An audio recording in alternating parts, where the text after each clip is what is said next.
La visite pastorale. Qu'est-ce qu'une visite pastorale? Les évêques se doivent d'effectuer des visites pastorales sur le territoire de leur diocèse. Ces visites ont pour but de manifester que les paroisses sont bien en communion avec l'Église universelle dont l'évêque est le garant.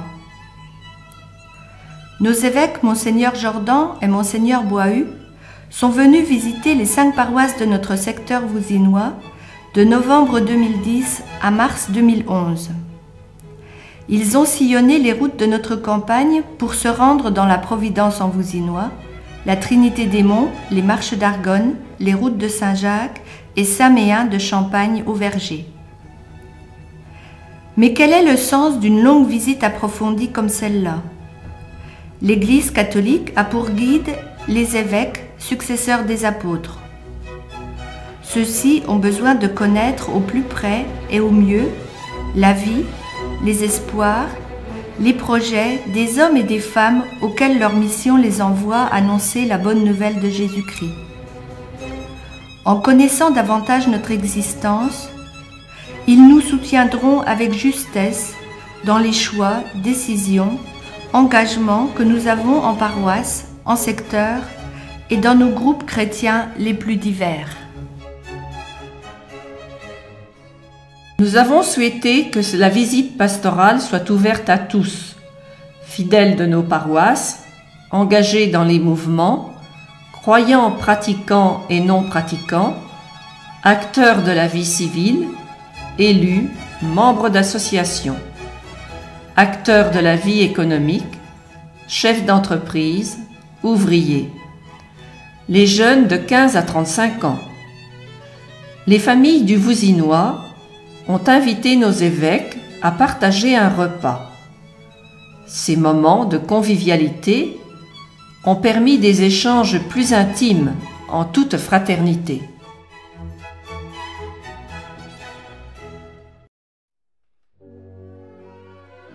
Les temps forts de la visite pastorale ont été marqués par des célébrations dans toutes les paroisses. Les Saint-Éloi à Montois et Buzancy, les messes à Attigny, Le Chêne, Grand-Pré, Saint-Étienne à Arnes et la célébration de Noël à Vouziers. Merci Monseigneur Jordan, Monseigneur Boihu, de venir nous confirmer dans notre foi et nous aider à discerner ce que le Seigneur attend de nous pour un plus grand service de nos frères.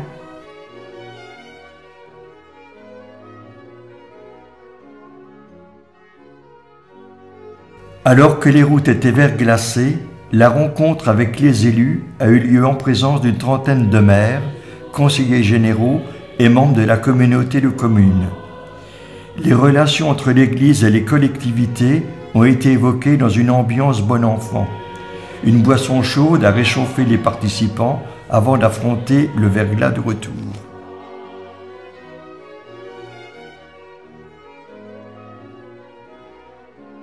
Les enfants du catéchisme, principalement les CM2, ont eu la joie de partager une journée avec Monseigneur Boihu. Beaucoup d'entre eux ne connaissent pas notre évêque de Charleville-Mézières. C'était le jour de l'Immaculée Conception. Les enfants ont travaillé le texte de l'Annonciation et participé à la belle célébration dans l'église d'Attigny. Monseigneur Boihu et le père Bruno Hayet, du service diocésain de la catéchèse, ont rencontré les catéchistes et les parents catéchistes, donné le goût de la parole de Dieu, éduqué à la prière, traverser l'ennui pour trouver Dieu. Comment faire pour que le dimanche soit le jour du Seigneur? Les équipes liturgiques et les chorales ont uni leurs voix pour faire vivre la liturgie dans un esprit de service et dans la perspective d'annoncer l'amour de Dieu. Que les responsables des équipes liturgiques, les chorales, aient toujours le souci de faire vivre la liturgie de manière fraternelle en permettant à chacun de se sentir membre de la communauté.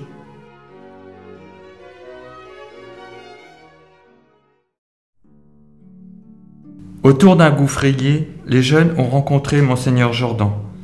Que chaque jeune s'épanouisse, se construise et se pose les bonnes questions.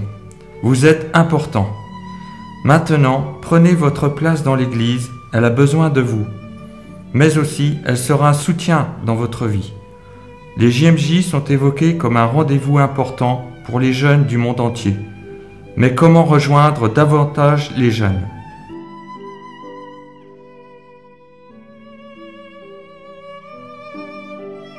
Le mouvement des chrétiens des retraités et les équipes du Rosaire se sont retrouvés autour de Monseigneur Boahu.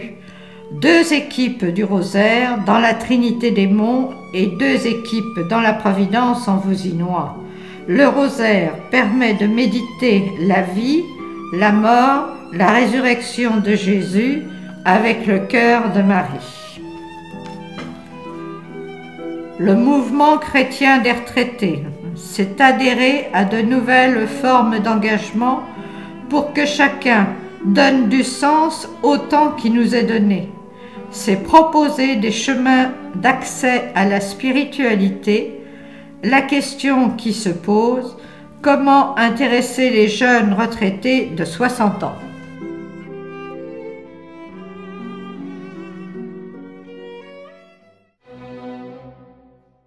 Alors que l'année 2011 est l'année de la famille, les associations familiales catholiques et les équipes Notre-Dame présentent leurs mouvements, leurs actions dans le Vouzinois, leurs craintes dans un monde en plein bouleversement.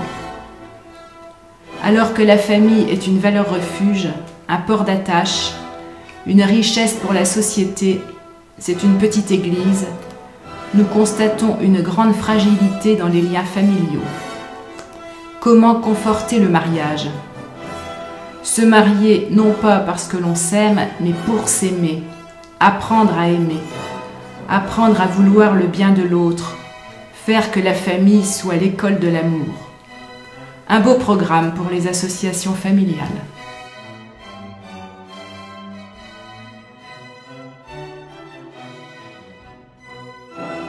Nos évêques ont visité les entreprises du Vouzinois. Euroluz à Pauvres, Nestlé à Chavrange, les Moulins de Terme, l'entreprise Fège, l'entreprise Ami à Vouziers, le centre de Belleville. Nous avons découvert des entreprises au rayonnement international. Quelle surprise de voir que des évêques s'intéressent à l'entreprise. Mais dans la vie professionnelle, n'y a-t-il pas la vie de Jésus ?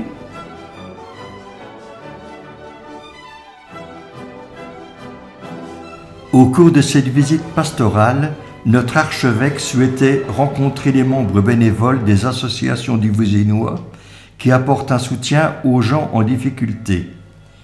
Une soirée leur fut consacrée. De nouvelles pauvretés sont à notre porte. Bien souvent, ce sont des jeunes sans formation à la recherche d'un premier emploi. Ils vivent loin de leur famille, sans lien particulier avec elle. C'est ta vie, tu fais ce que tu veux. On associe les pauvretés en se mettant à plusieurs dans le même logement. Les bénévoles sont quelquefois dépassés par la tâche à accomplir. Il faut aider à prendre confiance en soi et à se lancer dans la recherche d'un emploi. En attendant, les aides sont là pour quelque temps seulement. Dans les associations de solidarité se retrouvent côte à côte des personnes aux convictions diverses. Elles ont en commun le désir de servir leurs frères en humanité. Nombreux sont ceux qui ont raconté leur parcours et échangent avec Monseigneur Jordan et le Père Bardet. Une belle soirée qui nous a fait prendre conscience du précieux travail accompli dans le Vouzinois par tous ces bénévoles qui n'ont pas peur de donner de leur temps pour les autres.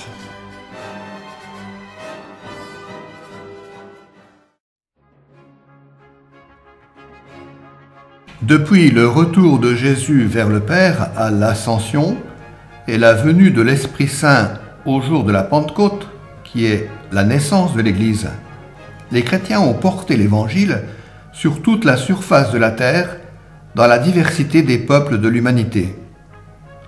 Pierre, Paul et tant d'autres qui leur ont succédé dans la tâche de rassembler autour de la parole de Dieu et du pain eucharistique, nos évêques ont exhorté nos communautés chrétiennes à vivre toujours plus la fraternité, la paix et l'entraide, tout en étant témoins de l'amour de Dieu le Père en paroles et en actes, au milieu de nos frères et sœurs en humanité. Au nom de leur mission apostolique, Thierry Jordan, l'évêque de notre diocèse, Joseph Boihu, son collaborateur, sont venus nous affermir dans la foi et nous manifester leur soutien pastoral.